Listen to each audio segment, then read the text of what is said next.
Who would have thought that Donald Trump would publicly confess his failure so spectacularly within 3 months of his second term in power? The man who repeatedly claimed to end the war in Ukraine and Gaza even before taking the oath of office for the second term has now admitted that ending the war in Ukraine may not be possible, and his administration is prepared to abandon the peace process. This is big. This is massive. And this is not the only failure for him in such a short time. Trump had made tall claims even on Gaza. Though he managed to get a momentary ceasefire in Gaza in January and February, he's allowed Israeli terrorists to resume their Holocaust against Palestinians since then. It's not clear if he's enjoying the sight of Palestinians being mercilessly slaughtered by the medieval gangs of war criminal Benjamin Netanyahu. But what is clear is that he has zero control over the goings on in Gaza right now. Trump then claimed to destroy Houthis or Ansarullah fighters, only to realize that he had once again bitten more than he could chew. Houthis have been attacking American warships with impunity even after American jets attacked civilian targets in Yemen, killing many innocent people. Trump has also failed to match his rhetoric against Iran with action. In other words, he has emerged as a total failure and now he faces a prospect of isolation globally. Global isolation, as I shall establish in this video. That is the purpose of this video, that how Trump has not only isolated himself, but also reduced America to a failed nation. But before I do that, let's look at his administration's extraordinary failure on Russia-Ukraine conflict first. Watch what Trump's loudmouth US Secretary of State Marco Rubio had to say today.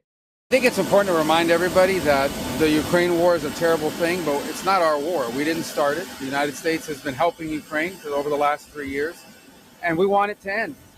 But it's not our war. I want everyone to understand that. As you know, Ambassador Witkoff has had not one, not two, but 3 meetings with Vladimir Putin to determine the Russian perspective on this and understand what it would take for them to end it, to try to figure out very soon, and I'm talking about a matter of days, not a matter of weeks, whether or not this is the war that can be ended.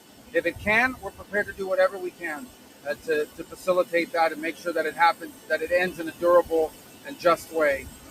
If it's not possible, if we're so far apart that this is not going to happen, then I think the president's probably at a point where he's going to say, well, we're done. Now match this to Trump's past utterances on ending the Russia-Ukraine conflict on his first day in office. Let me just put it a nicer way. If I'm president, I will have that war settled in 1 day, 24 hours. How would you settle that war in 1 day? Because I'll meet with Putin, I'll meet with Zelensky.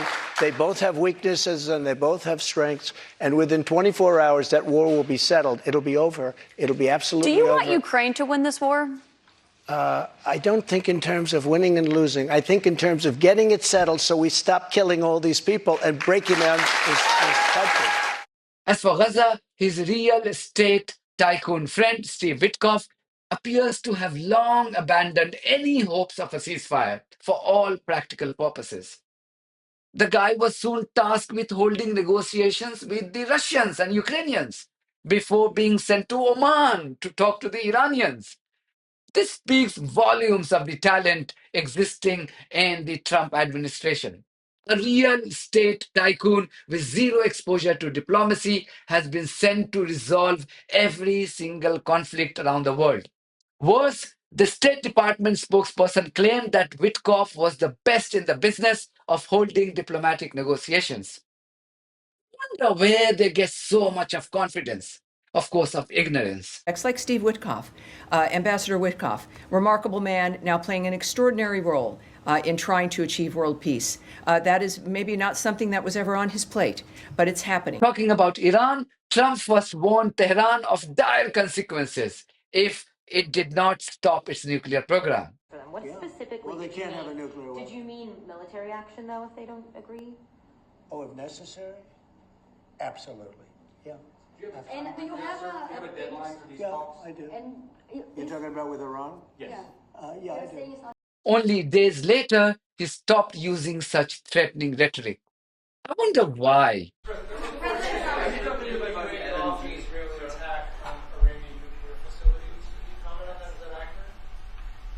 And they say the attack is what?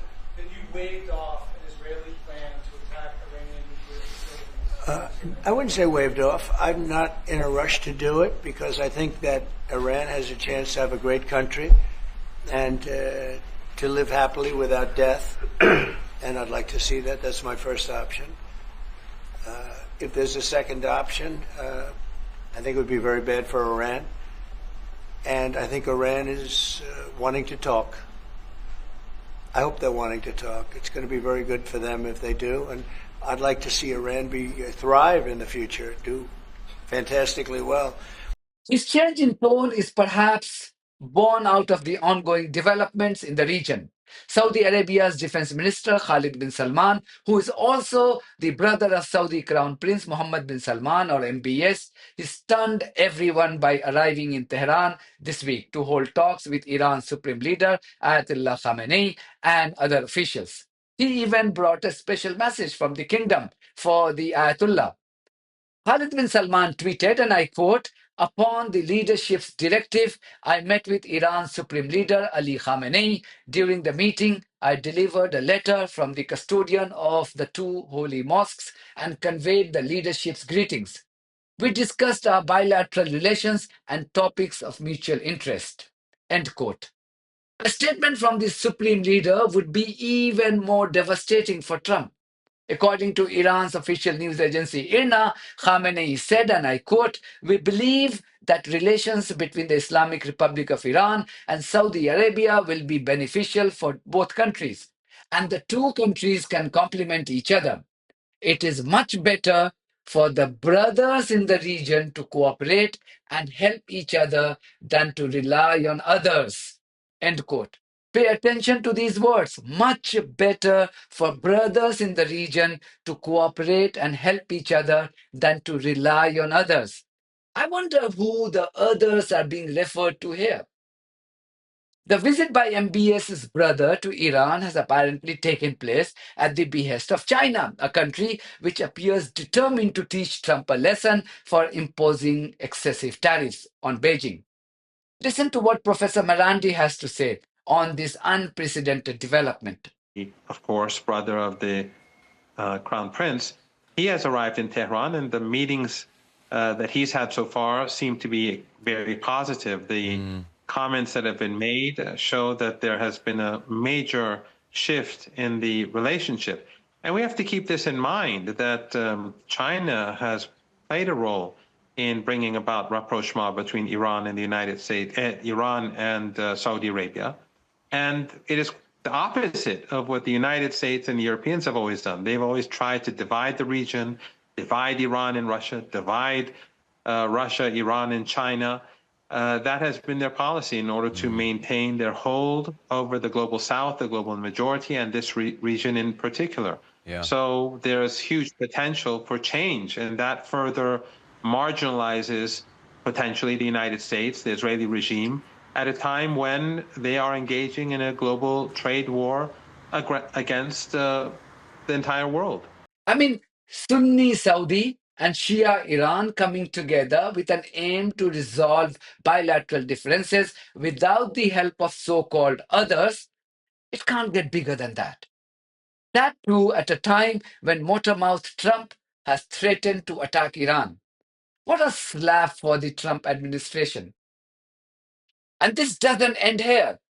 Iranian Foreign Minister Abbas Araghchi held a meeting with his Russian counterpart Sergei Lavrov as he delivered the Ayatollah's message to Vladimir Putin, seeking the support of Russia ahead of the nuclear talks with the US. Now you should look at the rapidly changing world order against the US. Trump's tariffs were so self-inflicting that he was forced to reverse most of them. Meanwhile, China has brought together Iran and Saudi Arabia. Iran and Russia have historically been great allies.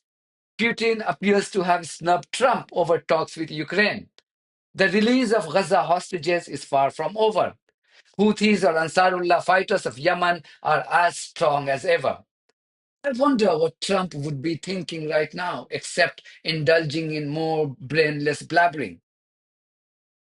That's it from me. Thank you very much for your support of this platform and our journalism on buymeacoffee.com and Patreon. If you too think that our journalism is worth supporting, then you too should consider becoming part of it. Details are there in the description of this video. In the meantime, if you haven't subscribed to my channel, please do so, because that's one of the many ways you can support independent journalism. God bless you all.